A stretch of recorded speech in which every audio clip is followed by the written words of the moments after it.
umwanzi agambiriye iherezo ryawe kurenza ikindi kintu cyose. Umwanzi ntabwo ashaka amafaranga yawe, umwanzi ntabwo ashaka ubutunzi bwawe.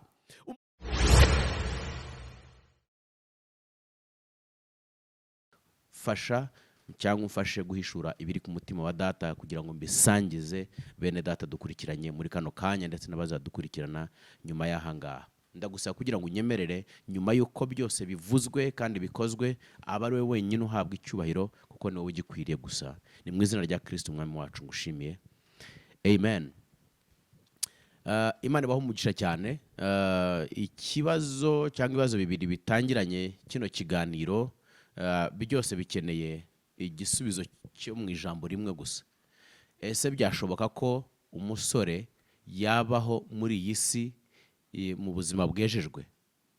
Niba ariko ikibazo ngira ngo cya mbere cyavugaga, yego birashoboka rwose. Bishoboka ko umusore yabaho akaba muri iyi si kandi yejejwe ari mu nzira zitunganye rwose.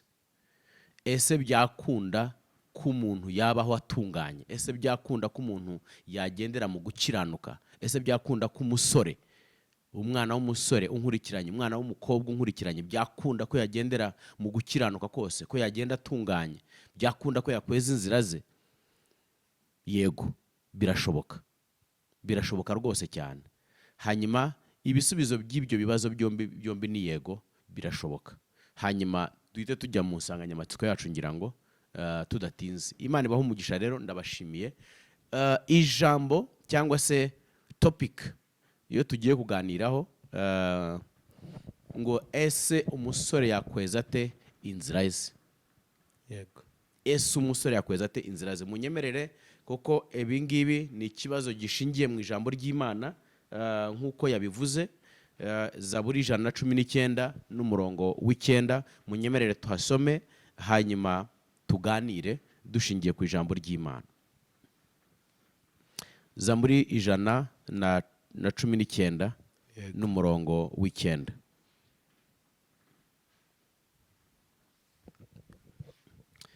Avuga ngo umusore azeza ate inzira ye, cyangwa umusore azeza inzira ye ate?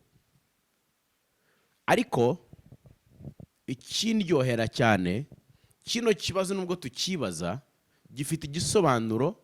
Uwabajije kino kibazo yanagitangiye n'igisubizo.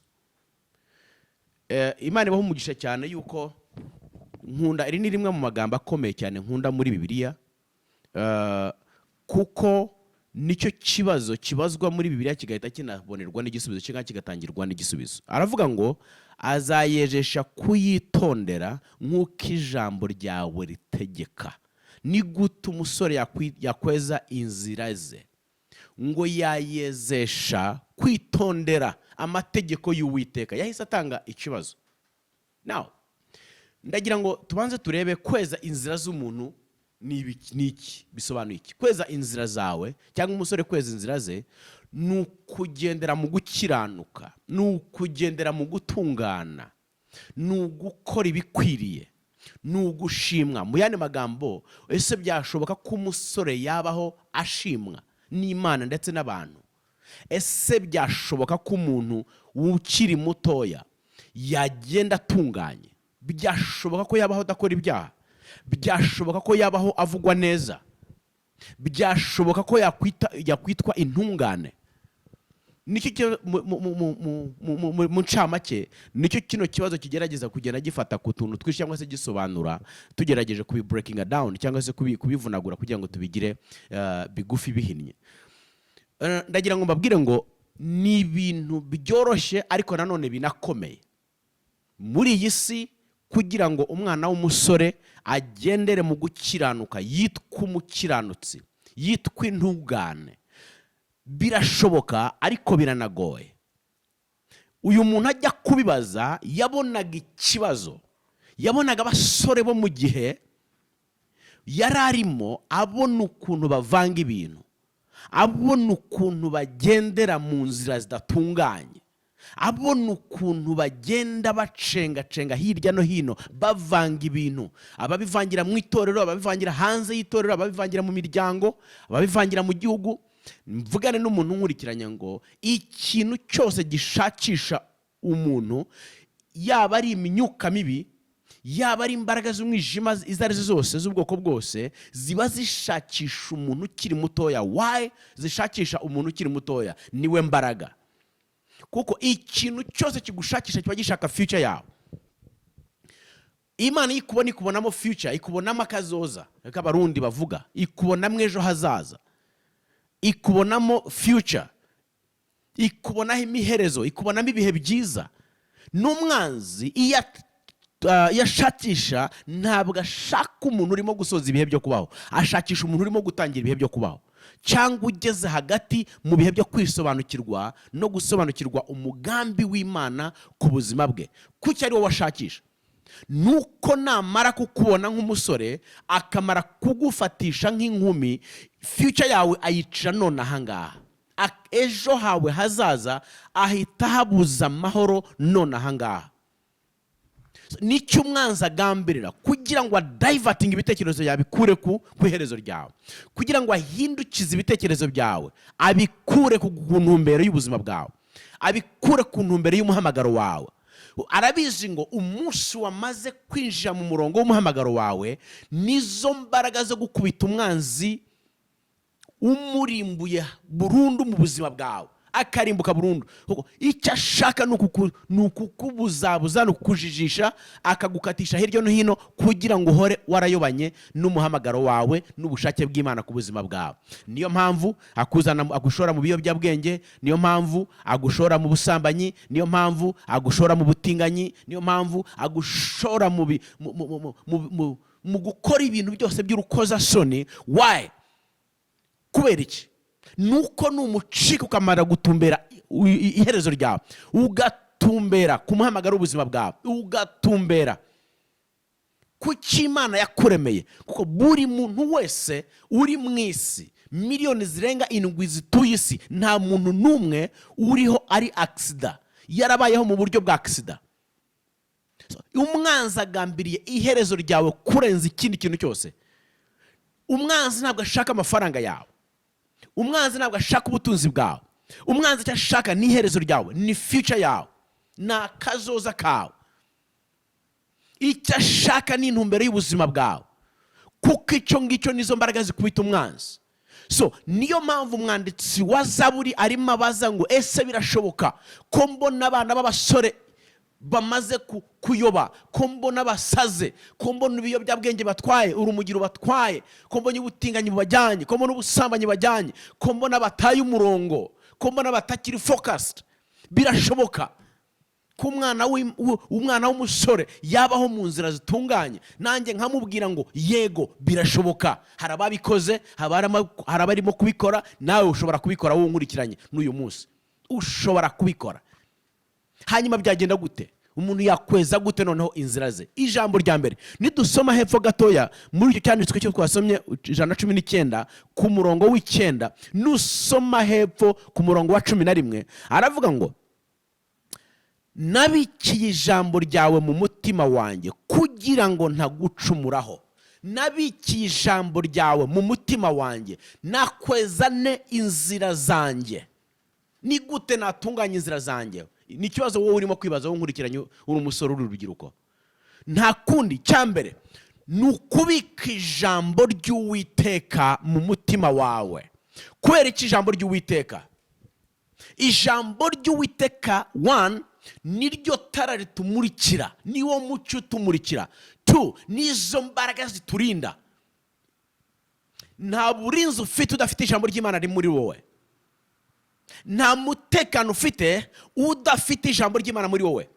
Ni nk'igihugu kubaho kitagira ingabo zikirinda. Ijambo ry'Imana nizo ngabo, niyo ngabo igukingira. Ijambo ry'Imana niwo mutekano, niwo basirikare barinze imipaka y'ubuzima bwawe. Nk'uko igihugu cyacu gifite abasirikare ku mipaka yose y'iki gihugu, niko n'ubuzima bwawe bukwiye kugira abasirikare ku mipaka y'ubuzima bwawe. Ijambo ry'Imana ribi mupaka w'amaso yawe, amaso yawe akagira hagarukira kureba, amatwi yawe akagira hagarukira kumva, ibyo wumvise bikagira aho bigarukira, ntibyinjira aho bigomba kwangiza inzira zawe. Ijambo ry'Imana nizo mbaraga niyo mpamvu umwanditsi wa Dawudi avuga ati jyewe narabimenye nibikira ijambo ry'Uwiteka mu mutima wanjye kugira ngo ntazacumura ku Uwiteka. Niyo mpamvu tubyibuka tubizirikane neza, Yesu Kristo akimara kuza ku isi ikintu cyamubayeho, akimara kuva mu mazi kujya kubatizwa yahise ajya ku musozi mu masengesho.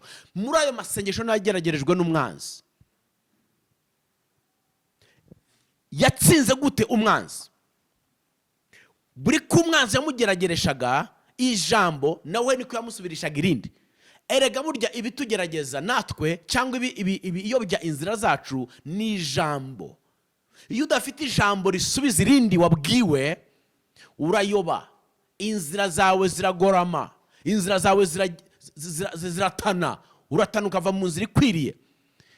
Yesu Kristo, Satani aramubwira ati niba uri umwana w'Imana kandi nkaba mbona ushonje, ko nzi ko Imana ifite ubutware, kuki udategeka aya mabuye akabamo ibyo kurya? Namubwira ati byanditswe ngo. None se reka nkubaze mbere yuko nsoza aho ko byanditswe ngo. Yamusubije, wowe iyo ubwiwe, iyo umwanzi avuganye nawe umusubiza iki? Iyo umwanzi aguhaye proposal, agukubise icyo nakwita proposal. Proposal si ni nka nakita ni nk'ikintu aguteretse imbere, nakita gute proposal?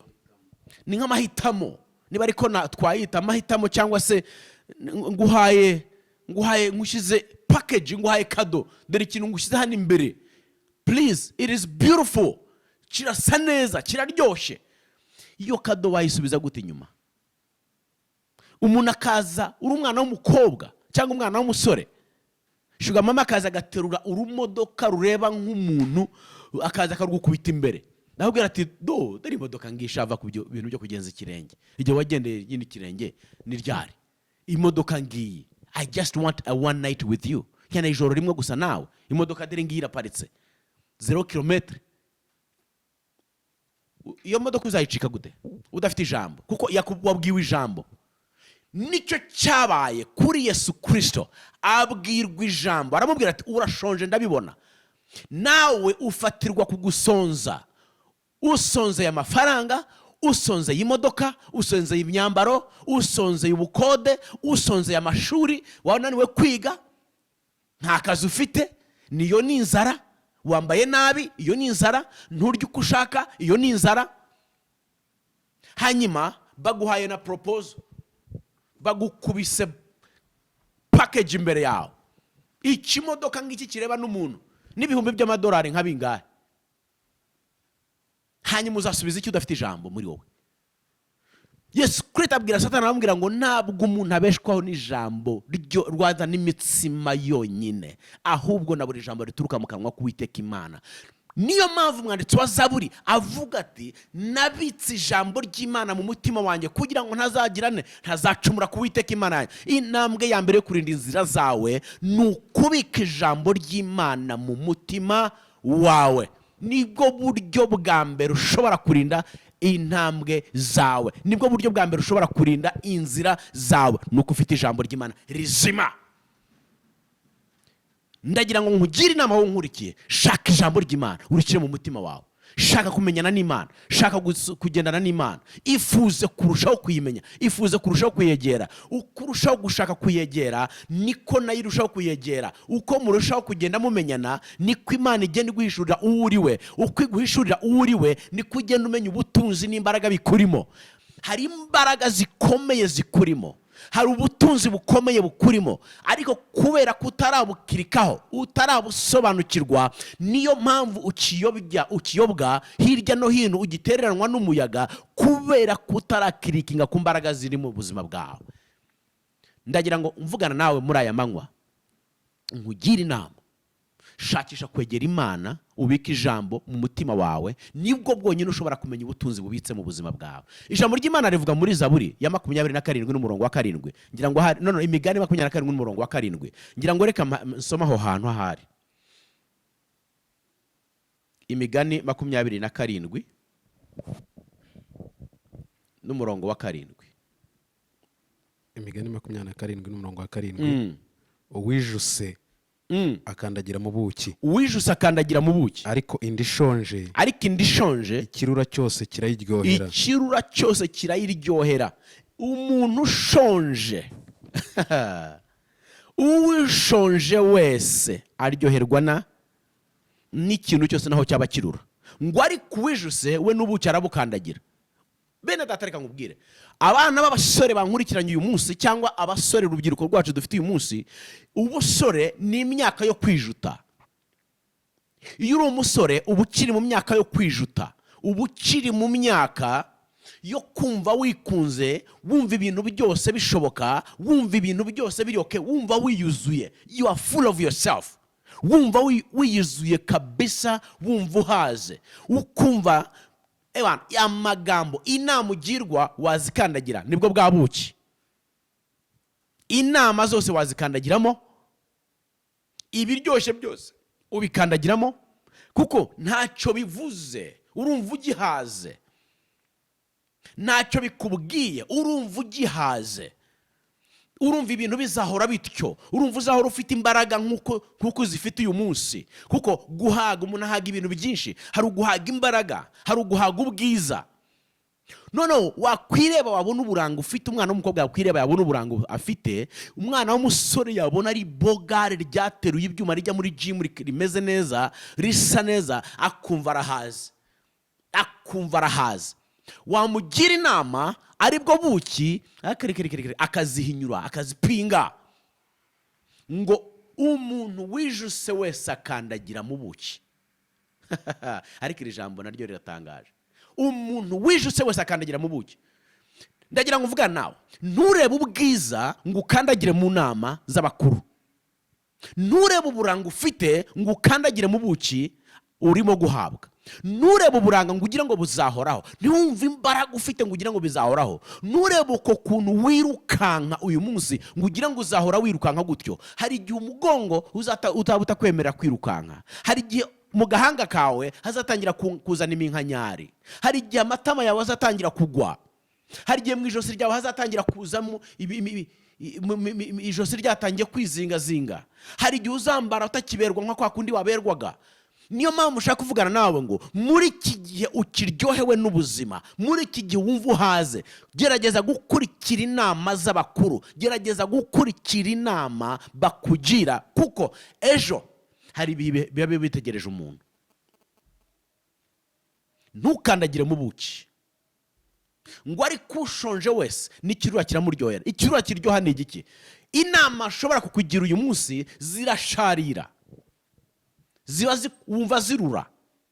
Ariko iyo ushonje zirakuryohera. Ninde uryoherwa? N'umuntu wamaze kumessing up n'ubuzima. Uyu munsi inama zirimo ziramuryohera, ariko zifite gake zihindura ku buzima bwe. Kubera iki? Yamaze gufata ubuzima bwe arabuvangavanga. Don't mess up your life today. We messing up ubuzima bwawe uyu munsi. Ejo haragutegereje. Ijoro rizaza. Uyu munsi ni kumanywa, ubuzima bwawe buri kumanywa, ariko ejo umugoroba uzaza. Nijoro riragutegereje. Aho uzagerageza gushaka kumva zino nama zikuryoheye, ariko zitagifite icyo zihindura gikomeye cyane mu buzima bwawe. Damage yamaze gukorwa ari nini cyane. Umugabo witwa, ntangazwa n'umugabo witwa Yerobowamu muri Bibiliya. Njya nkunda kumurefaringaho cyane. Yari umuhungu wa Salomo. Salomo amaze gutanga, amaze kuba umuyobozi wa Israel kumara imyaka 40, ngo ingoma isigira umuhungu witwa Yerobowamu.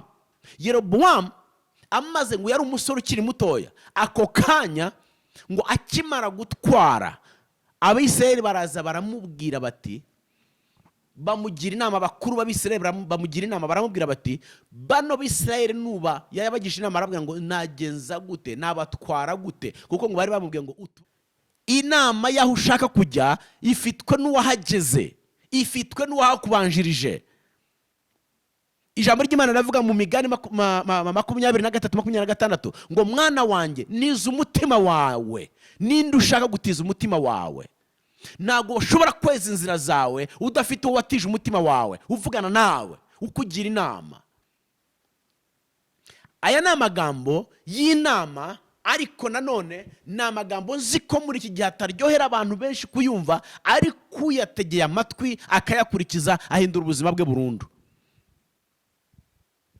Yeremiya yaravuze mu migani 10 muri Yeremiya 17 n'umurongo wa 7 aravuga ngo umutima urashukana. Sinzi wansomera aho hantu Yeremiya 17 n'umurongo ngira ngo wa 9 ngo umutima urashukana, ngo kurenza ibintu byose bishukana. Yeremiya 17 n'umurongo wa 9 umutima w'umuntu urusha ibintu byose gushukana. Urusha ibintu byose gushukana. Urusha ibintu byose gushukana. Kandi ufite indwara. Ufite indwara ntiwizere gukira. Kandi ufite indwara nta nubwo wizeye gukira. Ninde ushobora kumenya uko uri? Ninde warondora umutima?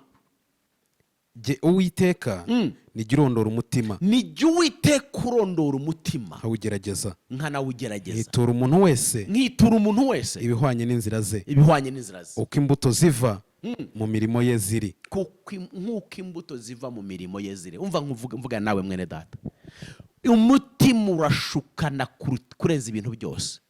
Ariko hari Uwiteka kandi nta n'ushobora kuwurondora ngo keretse Uwiteka niwe warondora umutima w'umuntu. Ndagusaba kugira ngo wunkurikiranye ukiri umwana w'umusore ufite amahirwe, uracyafite future imbere yawe. Reka Uwiteka Imana yinje mu mutima wawe awurondore, agufashe kukugira inama, agufashe kuguha inama nzima, kuko inama zawe zirashuka. Ibyo wibwira mu mutima ntagaruka guko bimeze. Umwana w'umusore kera naje gushukwa na bagenzi banjye. Naje gushukwa na bagenzi banjye banywesha umujyi. Banywesha umujyi nari umusore utaragiraga ibiro.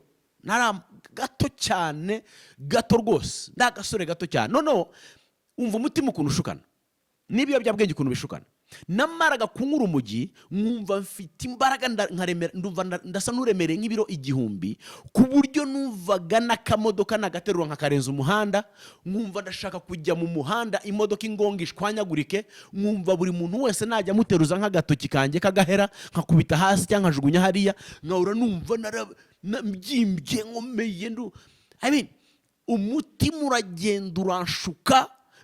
Mpinga abantu bose, mbona abantu bose ari abababiloni, mbona hari abababisi wa mugani w'abasore, mbona abantu bose ari aba fake, mbona nta muntu n'umwe ufite icyo ashoboye, nta muntu uzi icyazi. Numva ni jyewe uzi ubwenge bwinshi, numva nzi icyongereza cyinshi, numva mfite ubumenyi bwinshi, numva ndi umuhanga, numva mfite imbaraga. Ariko wareba ukuntu nsa, wareba uwo muntu, wareba ukuntu asa, oh my God, umutindi wo kubabarira. Nta kabaraga k'umubiri, nta kabaraga k'umwuka, nta bwenge, ntaki, umutima waranshutse. Nawe ndagira ngo uvuga nawe umuntu uri ahangaha. Imana yonyine niyo ishobora kwinjira mu mutima wawe ikaguha inama nzima, ikarondora umutima wawe, ikagushyiramo ibitunganye. Nta kundi kuntu wakweza inzira zawe udafite Imana muri wowe. Icya kabiri, nta kundi kuntu wakweza inzira zawe udafite ijambo ry'Imana muri wowe. Bwa gatatu, nta kuntu washobora kweza inzira zawe udafite umuntu watije umutima wawe. Shaka mu buzima bwawe umuntu watije umutima wawe. Zaburi 23, Migani 23:26 kuko tubisomye, ntiza umutima wawe.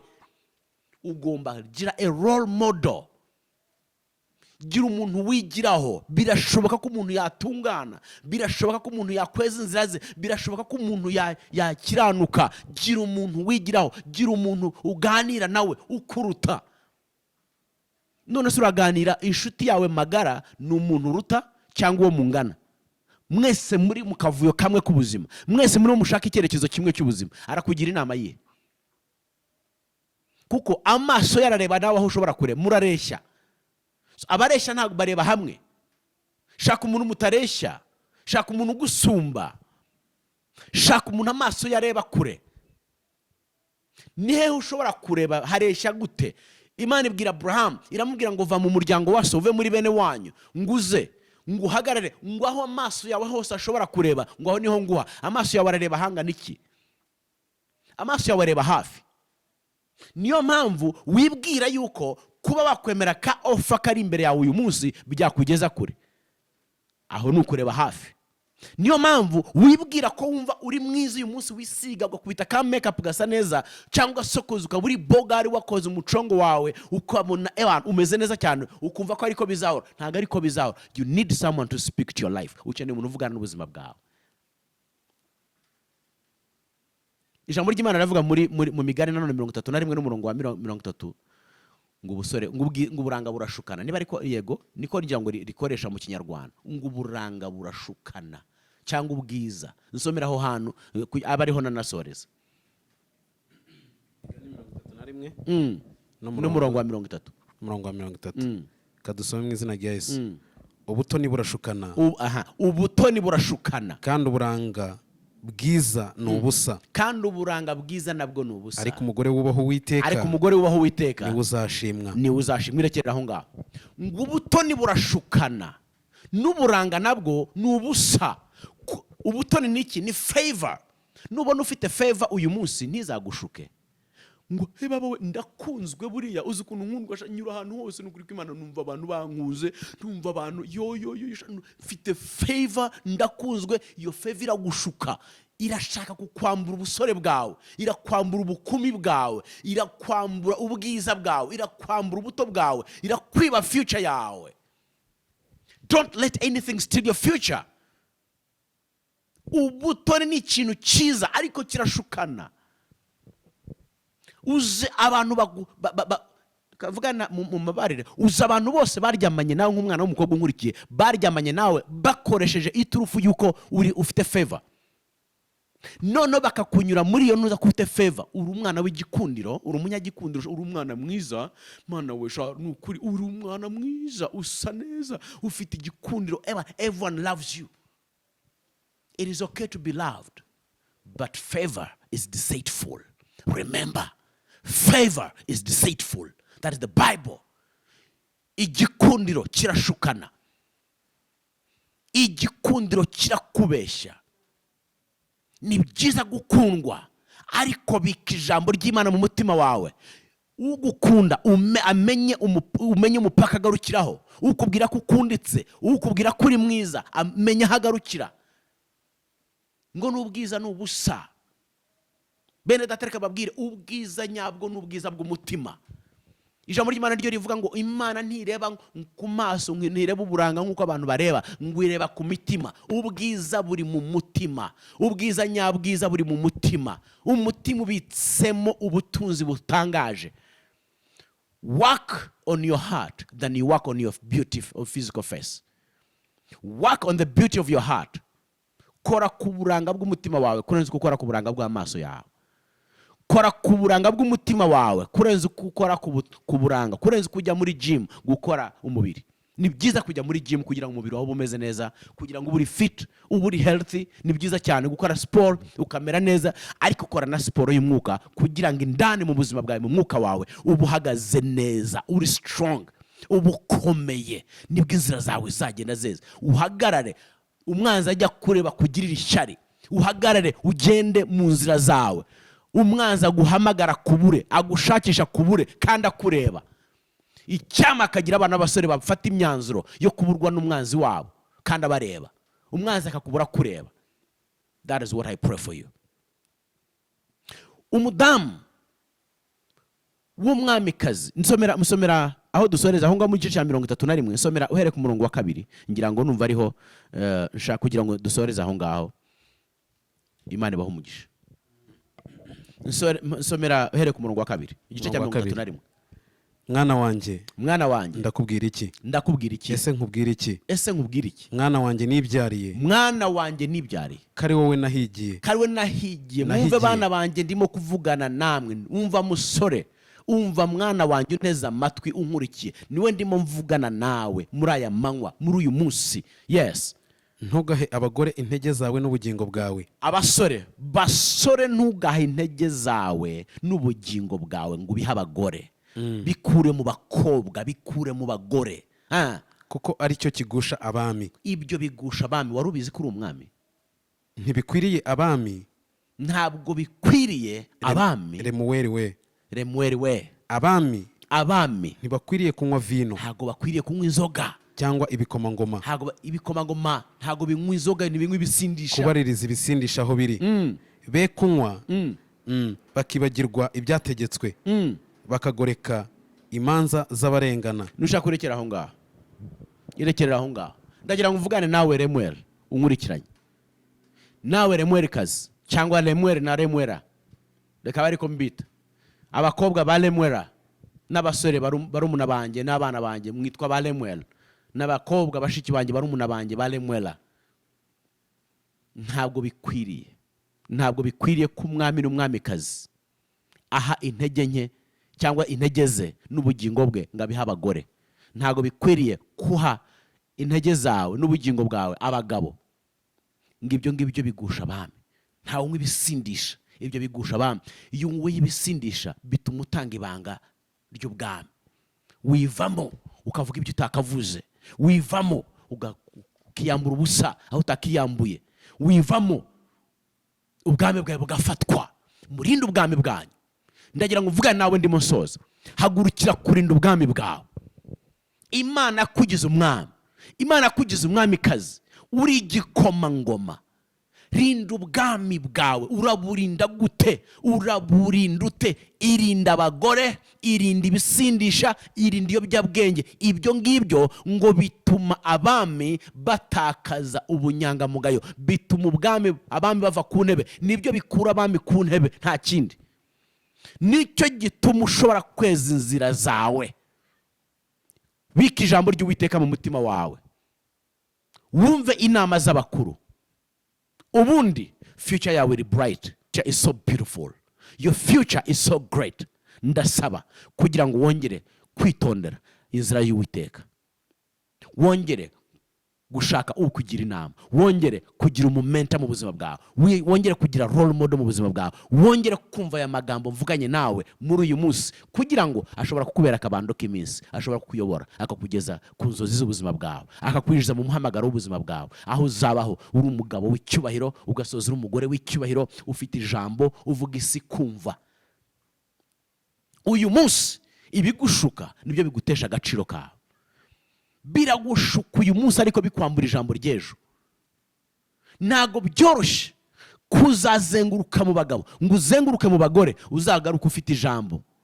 Uba watakaje igihe cyawe, usigarana regrets, ugaruka ufite kwiciraho urubanza, wicuza. Ndagira ngo mvuga nawe ngo Imana igutabare kandi kurinde. Nuwaba waramaze kubivanga, ndagira ngo mubwire ngo haracyari amahirwe mu busore bwawe ko wakongerwa ukeza inzira zawe, ko wakongera ukagaruka ugahindukira ugatunganya inzira zawe. Ndifuza nsoreza ahangaha kuvugana nawe. Ese Uwiteka Imana ari mu bugingo bwawe? Wari waha Imana ubuzima bwawe? Wari wamuha umutima wawe? Wari wamwemerera ngo abari ukuyobora? Wari wafata ijambo ukaryimbika mu mutima wawe kugira ngo rikurinde utazacumura ku Uwiteka Imana yawe? Niba utarabikora, nyemerera uyu munsi ubikore. Unyemerera umakanya mvugane n'umutima wawe, nkwinjize cyangwa se nkwatuze agakiza. Ukunde Imana, uyikundisha umutima wawe, watuje akanwa kawe, ukizwe, uba umwana w'Imana. Hanyuma ijambo ry'Imana nutangira kurisoma, ryibike muri wowe. Icyankuye ku biyobyabwenge nta kindi, ni ijambo ry'Imana. Icyandindiye mu gakiza nkaba ngeze uyu munsi mushaka kuvugana nawe aho uri mu Rwanda, uri muri Europe, uri muri Amerika, uri muri Aziya, uri mu Burayi, uri muri Australia, uri muri Afurika hirya no hino, uri mu ntara z'iki gihugu, unkurikiranye. Impamvu ushobora kuntega amatwi ukankurikirana nuko ijambo ari ryo ryamfashe zikankura mu biyobyabwenge byari byarambaze. Uyu munsi nkaba nshobora kugira icyo mvugana nawe. Uyu munsi rikaba rimpaye agaciro, rikangira umugabo ndiwe. Nawe birashoboka ko waba umugabo w'agaciro, nawe birashoboka ko waba umugore w'agaciro. Emera ijambo ry'Uwiteka riture mu mutima wawe, wemere Uwiteka azature mu mutima wawe. Nunyemerera ukampa iminota 2 yonyine cyangwa umunota 1 wonyine, ndakwatuza agakiza, wemere Yesu Kristo, nawe ukizwe. Kandi ushaka kutwegera uko kudukurikirana, ukatubaza, ukatuvugisha, ukanyura kuri Wisdom TV ukatugeraho, tukagufasha mu nzira y'agakiza. Imana iguhumukire cyane. Ndagushimiye wewe wakomeze kubana natwe. Reka nkusengere wowe ukeneye gukizwa. Atura iri jambo kugira ngo wiyaturire Yesu Kristo. Mwami Yesu, numvise ijambo ryawe. Ndifuza nanjye kweza inzira zanjye. Ndifuza kugendera mu gukiranuka, ariko sinabishobora ntagufite. Niyo mpamvu uyu munsi natuje akanwa kanjye kandi nkizeza umutima wanjye yuko uri umwana w'Imana, yuko wapfuye ukazuka mu bapfuye, wicaye iburyo bwa Data uri muzima, wamennye amaraso kubw'ibyaha byacu. Ndakwinjiza kugira ngo mbabarire ibyaha byanjye, umbabarire gukiranirwa kose, unyandukure mu gitabo cyo gurimbuka, unyandike mu gitabo cy'ubugingo. Guhera uyu munsi ndakijijwe, ndi umwana w'Imana.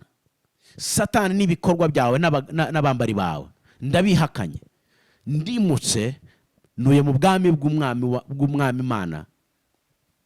Binyuze muri Yesu Kristo ndi umukiranutsi, ndi umwana w'Imana uhereye uyu munsi mu izina rya Yesu. Amen. Imana iguha umugisha cyane wowe wemeye guhitamo ugukizwa cyangwa guha ubuzima bwawe Yesu Kristo. Ushobora kutugeraho, ushaka kutubona